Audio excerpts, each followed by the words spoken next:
Did you know that the most successful people are not those who avoid suffering, but those who choose how they suffer? They pick their pain. Everyone else just inherits it. Let that sink in for a moment. You are in a story being written right now. But look at your hands. Are you holding the pen, or is someone else? A parent? A partner? A boss? The ghost of an old mistake? The loud, fearful voice in your own mind? For years I let them hold it.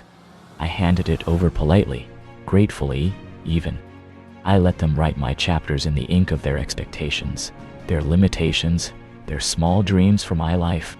My story became a committee draft, a messy document full of edits and margins I never authorized. And the deepest suffering wasn't in the failure or the struggle. It was in the quiet humiliation of reading a life that didn't sound like my own voice. I built a life on a foundation of borrowed blueprints. I wore a personality that fit their narrative. I pursued checkpoints on a map they drew. And for a while, it feels safe, doesn't it? To be a character in someone else's epic. The responsibility is lighter. The blame has a place to go. But then one night, you wake up. The room is silent. The world is asleep.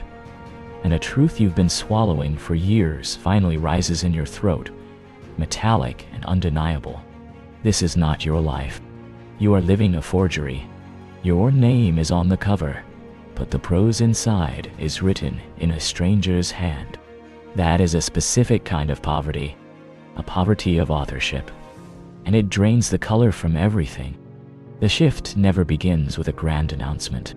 It doesn't start with a fiery speech or a dramatic exit. It begins in the quietest recesses of your being. A single, tectonic plate of your soul grinding against another. A whisper that says, "In no more." Not shouted, but sighed. It is the one change that changes everything.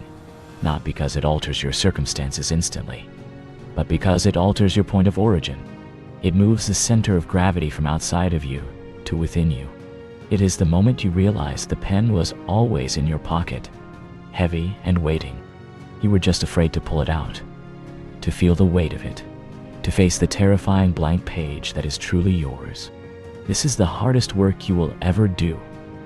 To unwrite the sentences you did not choose, to scrape away the ink of obligation and fear.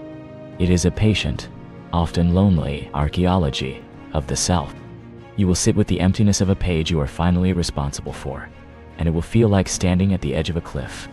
You will miss the false comfort of the old ill-fitting narrative. This phase is not weakness. It is the necessary silence between notes that makes the music. It is the fertile, dark soil. You are not doing nothing. You are gathering the courage to form the first, true word. And then you begin. One word. One clumsy, honest, trembling word of your own. You write a sentence that reflects a desire only you understand. You make a small choice that aligns with a hidden truth. It feels insignificant, a whisper in a storm. But that is how you take the pen back. Not in a single heroic snatch, but through a series of quiet, deliberate reaches. Each time you choose your own preference over an ingrained people-pleasing reflex, you tighten your grip. Each time you endure the temporary disappointment of another to honor your own integrity. Your fingers find their place on the barrel.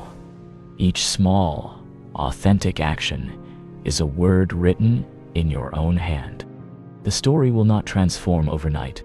The old, ghost-written paragraphs will linger for a time. But the font will change. The voice will become unmistakably yours, flawed, raw, but pulsing with life. You will make plot twists they wouldn't have dared. You will introduce characters they wouldn't approve of. You will craft a meaning that resonates with your soul's peculiar frequency. This is your rebirth. It is not a fantasy of sudden wealth or fame.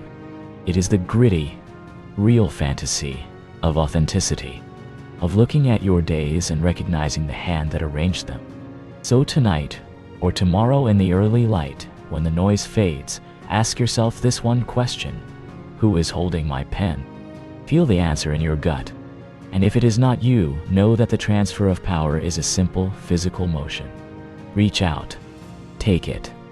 Your hand might shake. The first lines might be scrawled and uncertain, but they will be yours, and a story written in your own hand, no matter how modest the plot, is a masterpiece compared to the most lavish forgery. The world is waiting to read the story only you can write. Start with one change. The rest will follow. Just keep going.